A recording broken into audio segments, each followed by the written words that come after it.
me tell you something. We on a roll. How did my backdrop fall out? I don't know. What kind? Okay, anyway. So I want to piggyback on something, and your four E's. I Three absolutely E's. three E's. Sorry, Yep. I should have been paying attention closer. The three E's, and if you have the opportunity to, and again, this is not politics related, but I'm gonna just put it out there because listen, we know for those who may not follow you, go follow you, right? To Yeah. understand why this question is it is. If you have an opportunity to be elevated come November, are those three E's based off the success and the structure and the system, and really the evidence? Is that something that you would like to transition into the role that you might take on here Absolutely. in this Absolutely. county? And if so, why? And would you like to talk about it a little bit? You know, Yeah. Yeah. So I think you know, engaging people and having a conversation with people. I think, we talked about this pre-show, um, you know, about some we talked about a calendar of events that I have coming up, right? And how we're going to fit all of those events in. And so in such a short period of time. Why is that important? It's important because it goes back to the first E. The first E is engagement, and so we have to engage people. We have to engage people and have that dialogue and that connectability with people. And um, you know, from the law enforcement, again, I get back to the law enforcement perspective. Sometimes people don't understand what certain laws are. And so that goes into the second E. You have to educate. And I'll talk about what we did with the young people down in downtown. When we engage with them, we developed a relationship. One of the tools I use. Hey, John Smith, how you doing, man? Nice to meet you.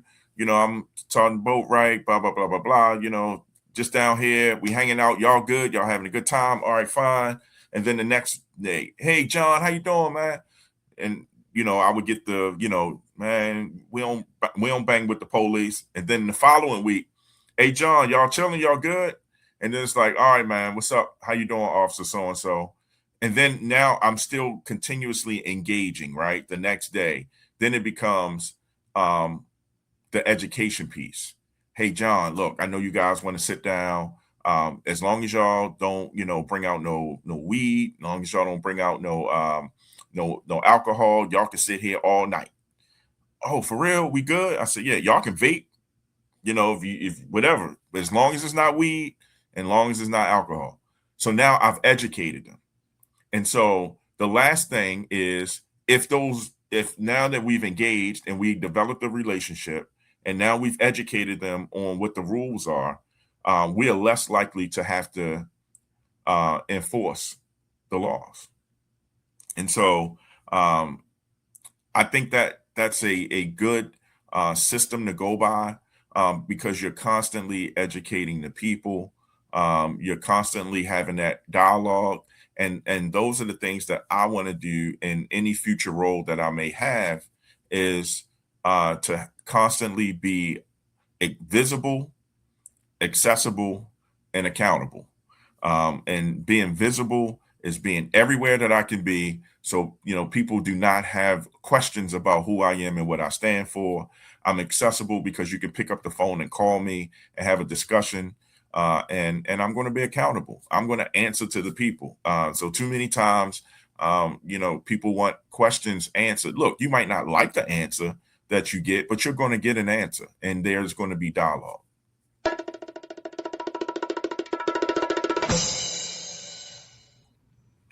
I admire that so very much. And you're right. The hardest thing is to get people engaged, to build those relationships. And whether you're a public servant or just a regular everyday person, that relationship building is needed because you never know when you need help, right? And if you make everybody your enemy or a person like I ain't got time for you, then we're really missing out on the blessings. I would like to. Can I Sure. elaborate on that with a Hmm. quick story?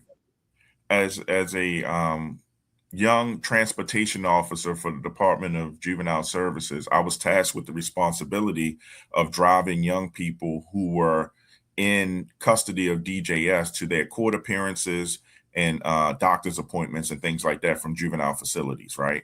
And so I had a scenario where I had to take this young man to his pre-sentencing hearings in another county, and I took him, like every day for a week.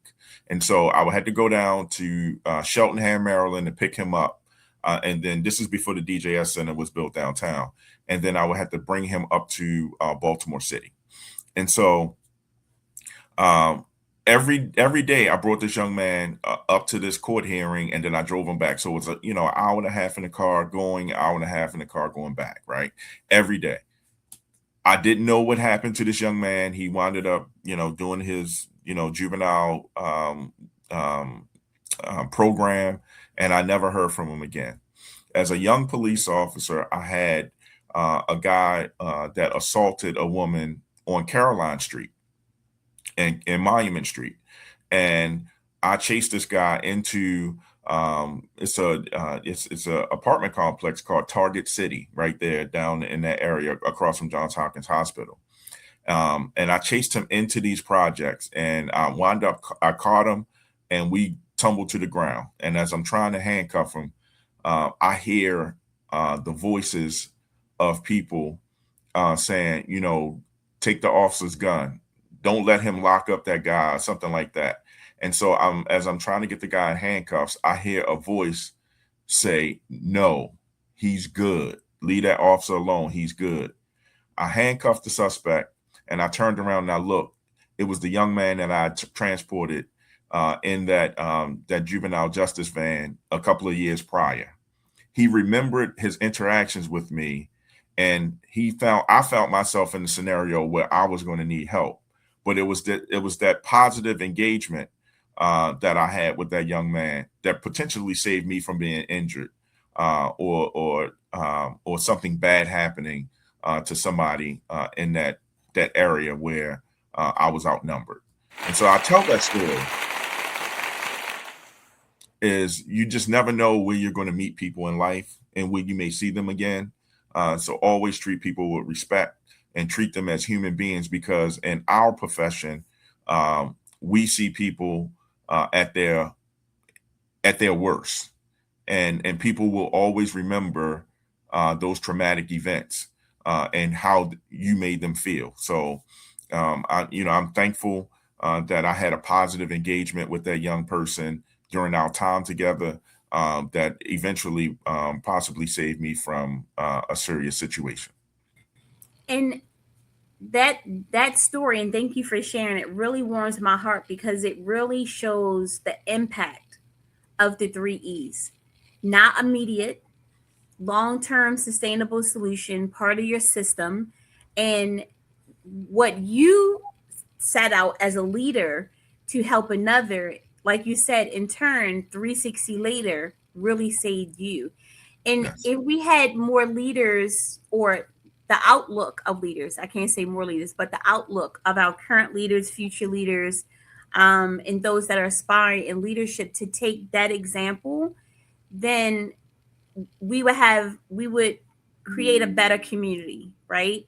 So what I've heard you say is that you didn't create the three E's and being accountable as a leader to pat your chest, right? Yeah. Or for this award or for this recognition. You said, no, this young man is a person. This is my job. I'm going to create a relationship. I see him as a human, not as a person who did something bad. Boom, you lost um, connection, which was expected, right? And years later, apparently he turned his life around at some point, Yes. and you're back